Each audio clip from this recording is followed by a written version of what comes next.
The topic of today's discussion is the truth about anarchy that you were never taught. Today we're going to reveal the truth about anarchy once and for all, brothers and sisters.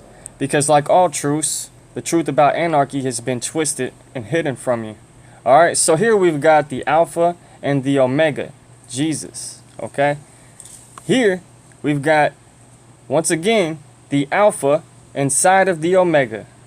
Brothers and sisters, this is going to blow your mind. Not literally, your mind's going to be alright. Just bear with me. Listen to the spirit of truth. So the so-called definition of anarchy, it says a state of disorder due to absence or non-recognition of authority. Respect my authority, right? So it says synonyms: lawlessness, more like legal codelessness, absence of government, system of terror. You know, the original definition of terrorism is a system of government.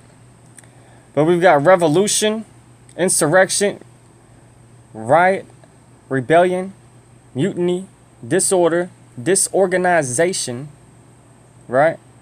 So it says a state of disorder. So let's see what the definition of order is.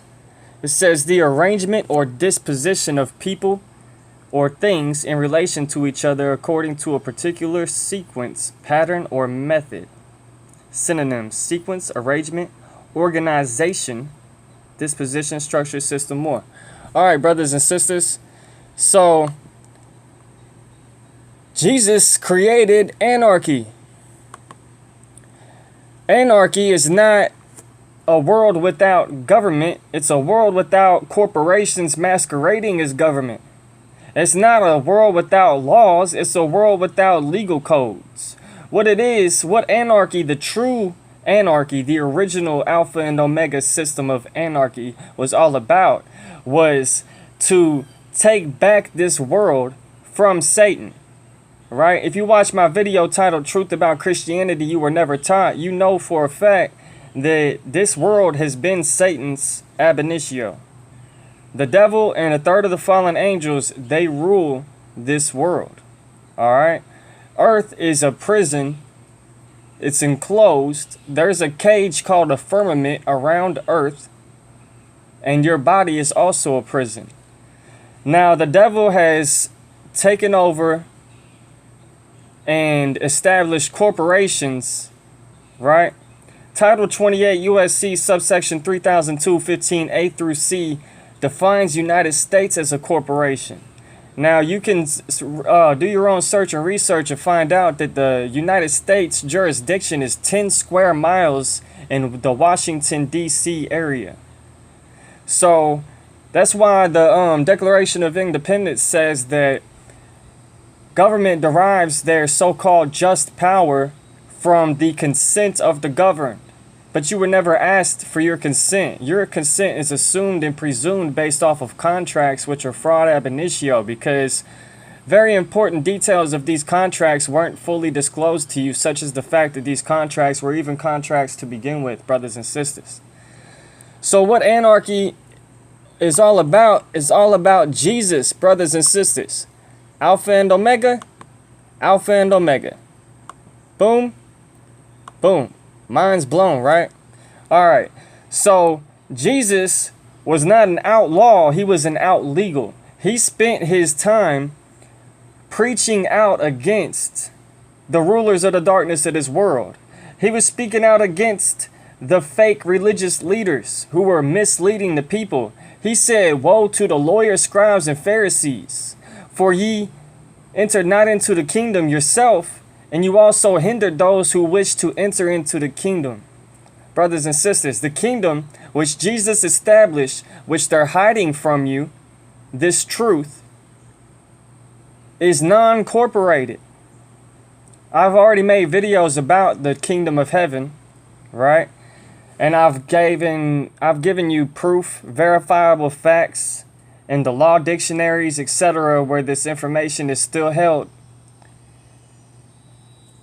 And yeah, so Jesus, he spoke out against the lawyers, the scribes, the Pharisees, the religious leaders, the rulers of this world, right? And he also spent a lot of time fleeing arrest, evading arrest. There were several times when they wanted to stone Jesus and they wanted to crucify him. They wanted to lock him up, and he fled the scene, brothers and sisters. He resisted arrest. He evaded arrest, right? We are supposed to follow God's law. We're not supposed to follow man's legal codes. The 1893 Encyclopedia Britannica defines legal codes as the undoing of God's law, brothers and sisters. Now, you don't think, some of y'all don't believe any of this, which is weird, right? I almost don't believe that those who claim not to believe don't truly believe, because the proof is all around you. All you have to do is look at Earth. Earth is a creation of God. It's not a coincidence, okay?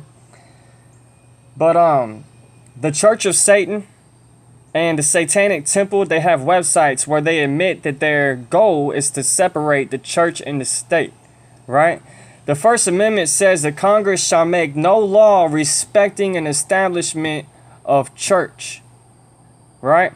Now, church is not defined as any religious place where people go and practice any religion. Church is defined, well, you can see my other videos. Church has everything to do with Jesus. Jesus founded the church. Before that, there were synagogues, mosques, etc. The church belongs to Jesus, right?